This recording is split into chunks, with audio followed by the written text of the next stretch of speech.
अस्सलाम वालेकुम नाज़रीन, मज़ेदार गपशप में मैं तव्हांजो होस्ट साहिब ताज बुखार। जीअं त असां तव्हांखे हर एपिसोड में हिकु अज़ीम शख़्स सां मिलाईंदा आहियूं। अॼु बि असां वटि अहिड़ी हिकु अज़ीम शख़्सियत मौजूदु आहे जंहिंजो नालो आहे जॉन अहमद। हू साईं जन बॉलीवुड एक्ट्रेस, इंडियन एक्ट्रेस जा वॾे में वॾा दुनिया में फ़ैन आहिनि। उन्हनि खां वधीक दुनिया में को फ़ैन आहे ई कोन, न कोई थींदो न कोई थी सघियो आहे हींअर ताईं।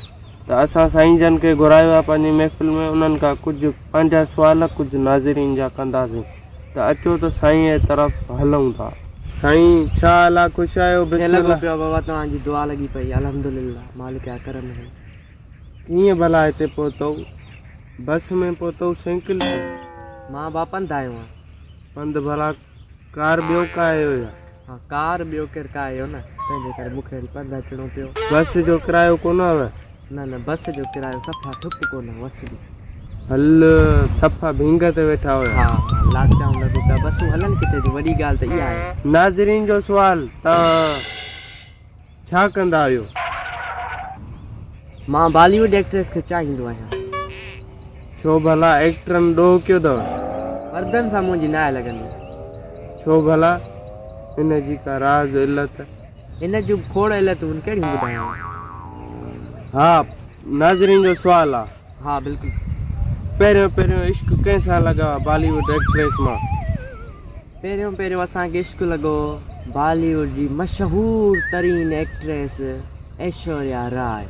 हलड़े चॉइस त वाह जी कई अथव। वाह जी चॉइस कई थी, पर कुदरत में लिखियल कोन हो, असांजे नसीब अहिड़ो हुयो, फिटल नसीब हुयो असांजो। त शादी थी वई अभिषेक बच्चन सां, हिन जे करे असांजो मोहबत फ्लॉप थी वई, अध में ई रहिजी वई असांजी दास्तान।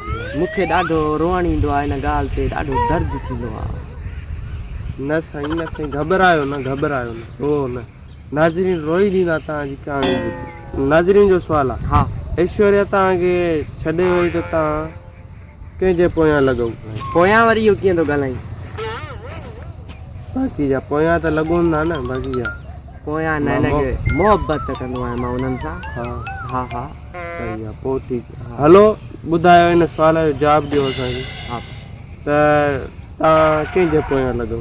वरी तव्हां उहा ई ॻाल्हि था चयो, पोयां न बाबा, मोहबत। हल तव्हां हिन जो जवाबु त ॾियो, पोइ ॿी ॻाल्हि खे ॾिसो। ठीकु आहे, पोइ असां पोयां लॻासीं कतरीना कैफ जे, जंहिंखे बि वरी सलमान खान खणी वियो। न सठई साईं? न साईं, असांखे बसि साईं, असांजी मोहबत वरी हिते फ्लॉप थी वई, वरी भला ख़ुशि रहनि बसि। अचे साईं, शाला वठो।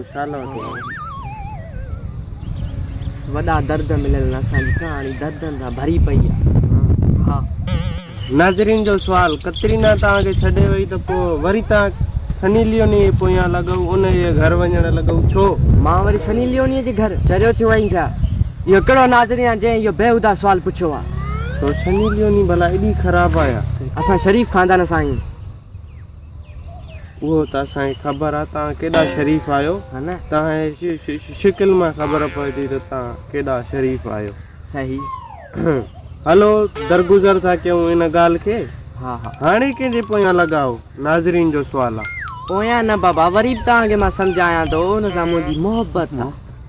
हाणे असां जंहिंसां मोहबत कईसीं, उहो जेको गानो कोन्हे, ओ साकी साकी, ओ नूरा फाती, वॾी ख़बर अथव, वॾा पुराणा पापी आहियो तव्हां, उस्ताद हो। न नालनि जी असांखे ख़बर हूंदी आहे, छो जो असां टीवी शो में कमु था कयूं। टीवी शो वारा त वॾा पुराणा पापी हूंदा आहिनि। उन सां मोहबत थी अथव, केसि ताईं ॻाल्हि पहुती आहे? या दोस्ती आहे, अॻिते कमु हलियो कोन्हे। भला आसरो आहे? आसरो आहे, हा न? हा, नेठि त कमु थींदो, या वरी इहा फ्लॉप थी वेंदी? हाणे उहा मुक़दर जी ॻाल्हि आहे। भला तव्हांखे इंडियन एक्ट्रेस छो पसंदि आहिनि एॾियूं? पाकिस्तान ॾोह कयो आया? छाजे करे असां रहिया ई घणो इंडिया में आहियूं न, पाकिस्तान में हुस्न किथे आहे? पोइ तूं बसि ॼमियो ई कोन्ही पाकिस्तान में, जो हुस्न न आहे त तूं बसि छा थो चईं इहो वेठो? हा, पाकिस्तान में ई त असुल हुस्न आहे। पाकिस्तान जूं एक्ट्रेस ॾिठियूं अथई तूं? महविश हयात, नीलम मुनीर, इहे सभु ॾिठल आहिनि बाबा, सभु ॾिठल आहिनि। हलो ठीकु आहे, हा, तव्हांखे इजाज़त आहे? इजाज़त आहे। दिल्ली तो रहा। इहो जॉन अहमद सर जंहिं पंहिंजे फ़न जो मुज़ाहिरो कयो ऐं बॉलीवुड जो एक्ट्रेस जो चाहींदड़ जंहिंखां असां कुझु सुवाल पुछांसीं साईं जन उन्हनि जा हक़ीक़ी जवाब ॾिना। तव्हां सां मिलंदासीं नेक्स्ट वीडियो में, तेसीं ताईं असांखे इजाज़त ॾींदा। अल्लाह हाफ़िज़।